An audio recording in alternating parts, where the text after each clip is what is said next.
feedback on the quizzes. First, we're going to do the How Knowledge Helps quiz and just go through each item. People did very well in this, of course, and I am going to just talk about the reasons why the right answer is the right answer to begin with. So, first question, according to Willingham, what are the ways that existing knowledge helps you acquire new knowledge? The right answer is it helps you automatically make the proper inferences. And when we talk about inferences, we are talking about basically those comprehension-based connections. It makes it easy when you have a lot of different options to connect new knowledge to. When we learn new knowledge, we are always trying to attach it to existing knowledge because it's so much more faster than building from the ground up. Remember that when you think about how knowledge is stored in your brain, it is a bunch of neural connections that get activated when you hear words, when you see sights, when you feel things, right? It triggers something in your brain that has been built over your whole life up to this point. Kids can't learn, babies are learning all the time. Their brains are growing and building connections and so on, but it takes a long time before they speak their first word, because all that needs to be built physically, right? And when you learn something, you are physically changing your brain. So when we think about, right, what it takes to learn new knowledge, well, if I have a lot of existing knowledge that I can attach it to or interpret in light of, that's going to make it a lot faster than I'm building from ground zero. That takes a really long time. So people with more knowledge can learn faster and learn more than people with less knowledge. I'll leave it at that. We could go into some philosophical things there. All right, second thing, chunking is important for reading comprehension because it frees up working memory, so you have more, basically some more computing power. As you read, working memory is what you can actually hold in your head at one given time and work with. You have also things like sensory memory, short-term memory, and long-term memory. Short-term memory is the stuff that's kind of bouncing around for, depending on who you talk to, maybe up to 2 minutes, maybe only 20 seconds. But it's the stuff that's kind of recent. You can go back, you're not really thinking about it, but you can go back and retrieve it because there's still kind of like an echo. I usually give the example here of one time my wife was talking to me, and I don't listen to everything she says, and she doesn't listen to everything I say, and my mind started to wander. And this is true of everybody, so it's not just me and her, and I accept that. And I accept that none of you have heard every word that I've said right now. It's not that interesting. Anyway, so she was talking to me, and my mind was wandering, and I really wasn't registering what she was saying. And she said to me, "Are you listening to me?" And of course, I denied that my mind was wandering. I said, "Yeah, of course." She said, "What did I just say?" And I repeated it to her, even though I wasn't paying attention, right? That's short-term memory. Long-term memory is the stuff that's already in your head. It's the stuff that's been hardwired. The storage capacity is almost infinite, and it lasts forever, barring brain damage. So anything you learn is kind of in there. The trick is getting it out. And the more access points you have to get it out, the easier your job is going to be to remember things. Working memory, on the other hand, is the stuff that we can consciously and intentionally think about and manipulate. And we can only handle so much at one time. And as you read, it's 5 to 9 items, so 7 plus or minus 2. That's based on a classic article or study by George Miller. And while there are differences in some people's capacity and it varies between domain, it depends on how much knowledge you have and the physical characteristics of your brain. Now, chunking makes this easier. So, right, it's easier for me to remember words like good boys do fine always, if I'm thinking of, right, some kind of musical scale, or the quick brown fox jumped over the lazy dogs. In that case, it's a lot easier for me to remember the words than the individual letters. The words have become chunk.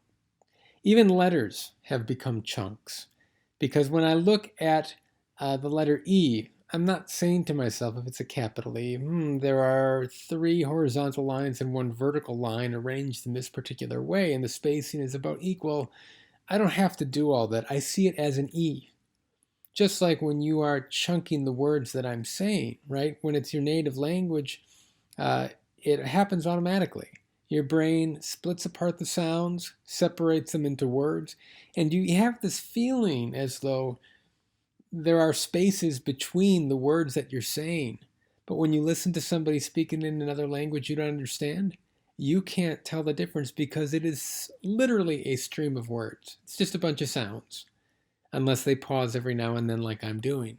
But while I'm saying a phrase, if you looked at a little video graph or a spectrograph of what this looks like in terms of frequencies and so on, it is just a constant stream with ups and downs and little stops, and you can't tell just by looking at it where those breaks are, yet you hear them.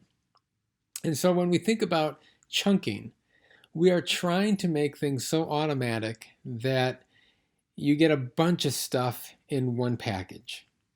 So when you think of your favorite sports team or your favorite food or your favorite person, right, you don't think about all their characteristics. You could talk about them if you want, but they are a chunk. Concepts are chunks. So hopefully as we go through, working memory will become a chunk to you.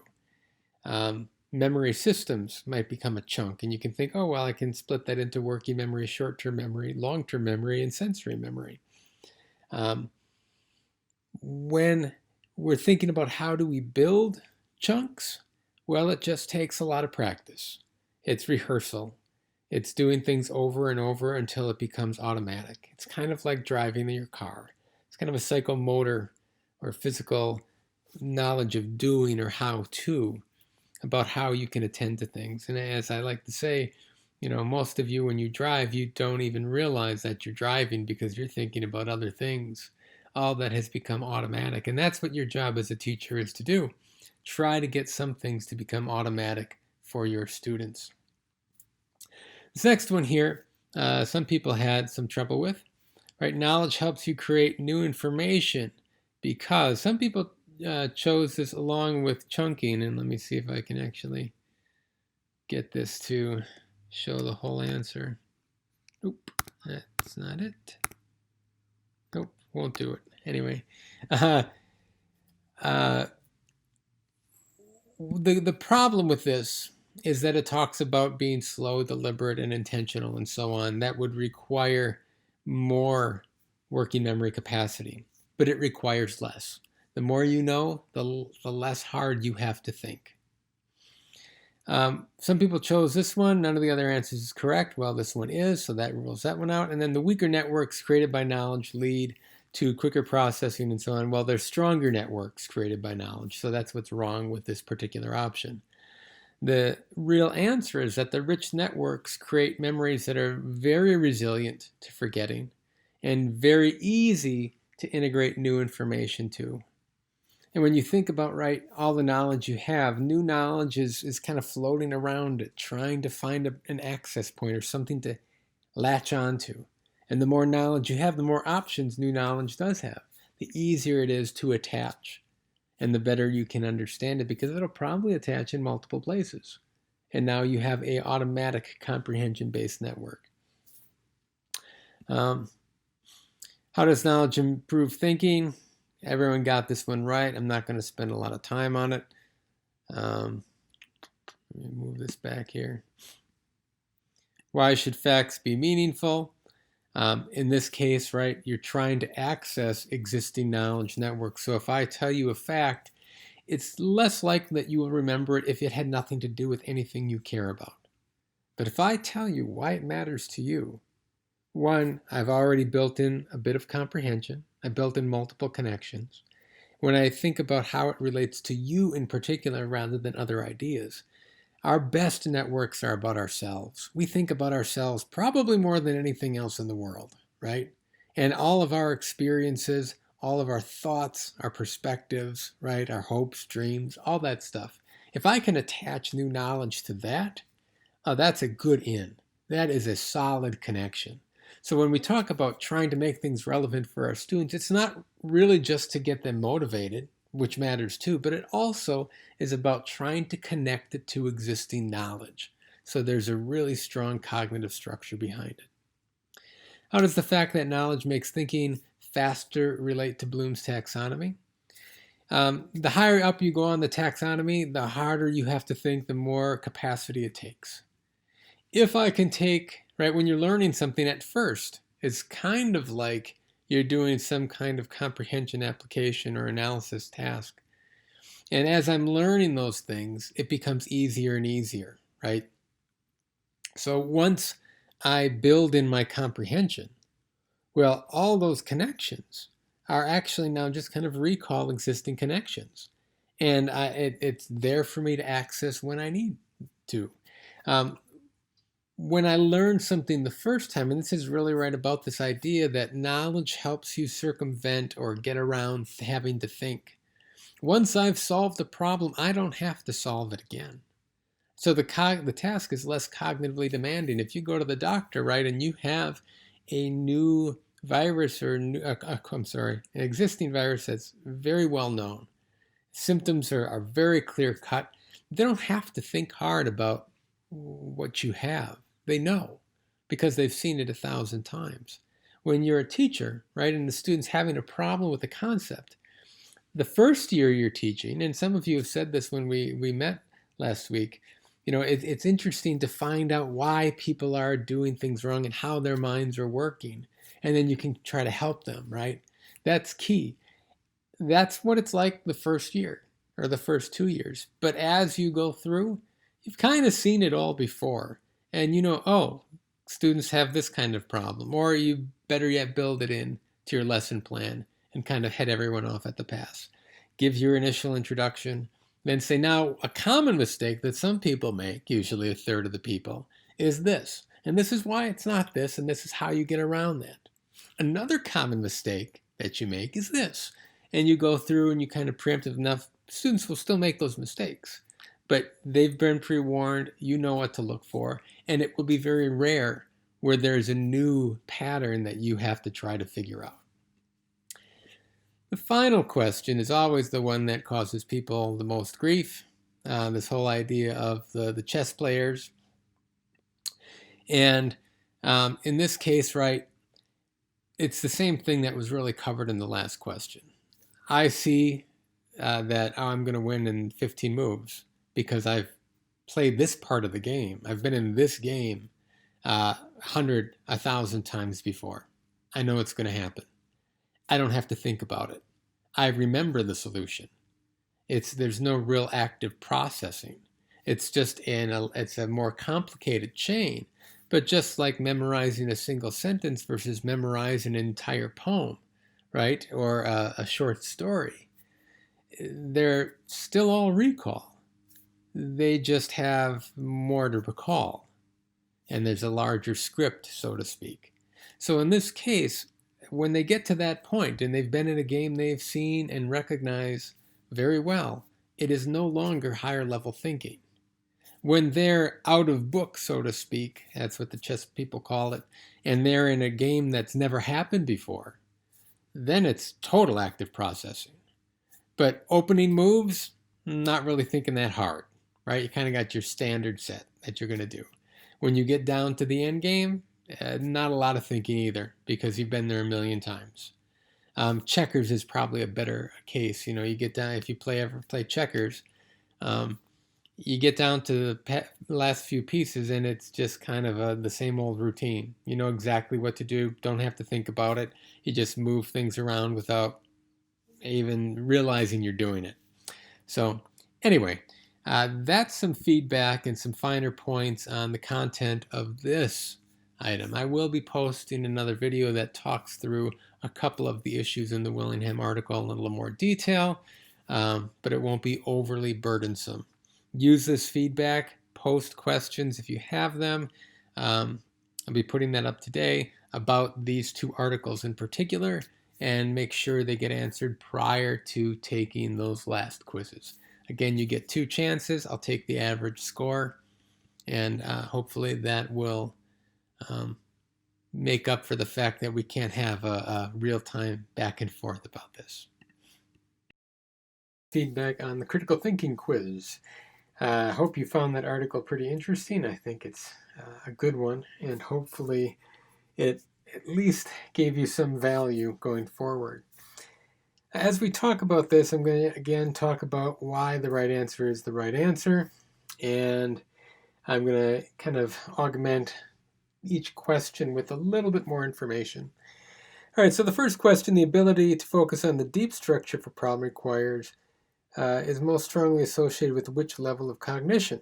In this case, analysis. And this is straight from the notes.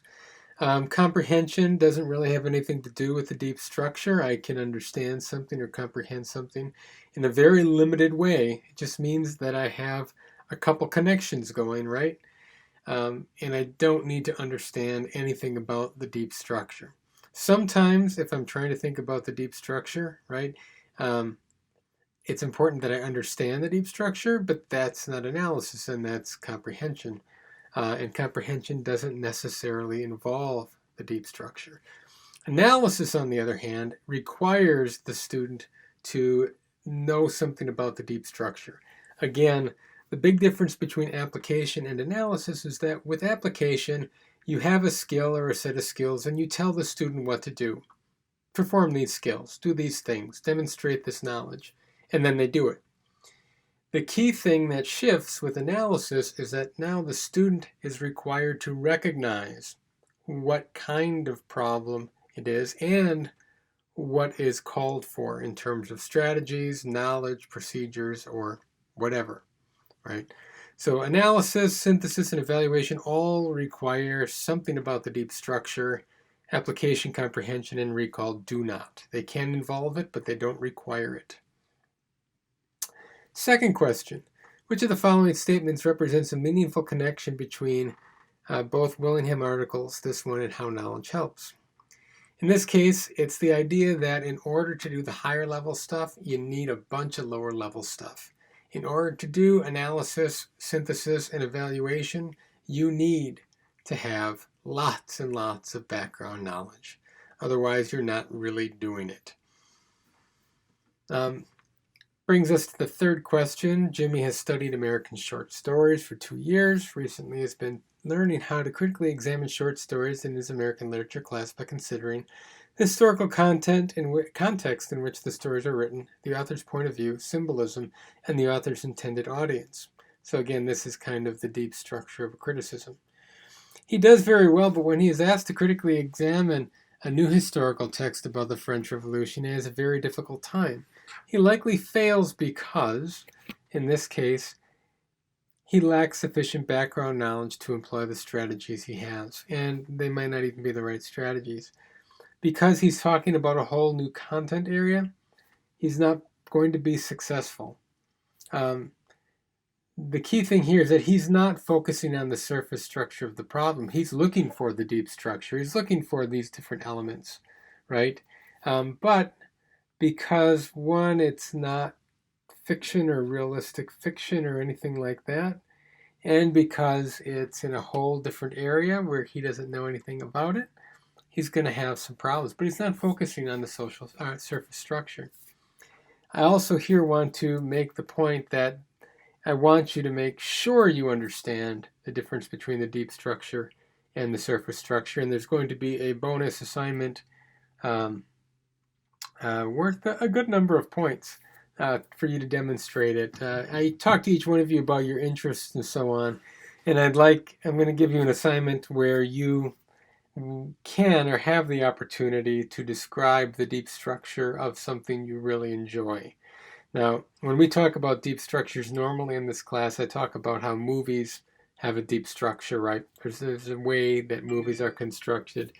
In particular, when we talk about, say, like romantic comedies, right? They have a deep structure, something that makes all romantic comedies the same. And if you've seen one, you've kind of seen them all, right? So you have, right, first these two people where they first meet, but there's either a missed opportunity or they don't like each other.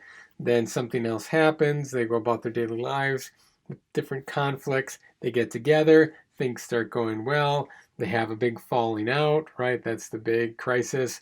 Then you have the little wisdom scene where an old man or old woman or a child says something profound and gives the protagonist a new perspective. It's in every one of them.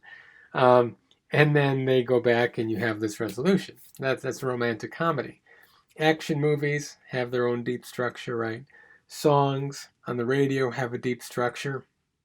And while they typically don't all follow it, I would say 99% of them all start right with a little introduction.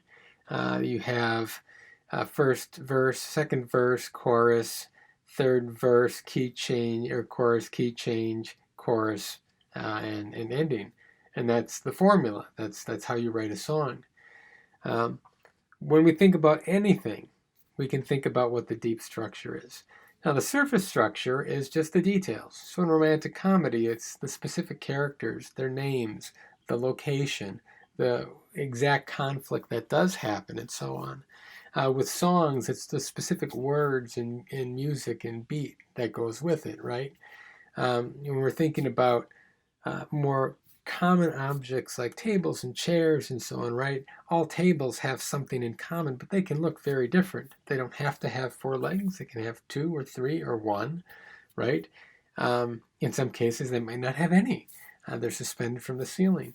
But it's some kind of flat surface that you typically use for some kind of function. And that's the essence of a table.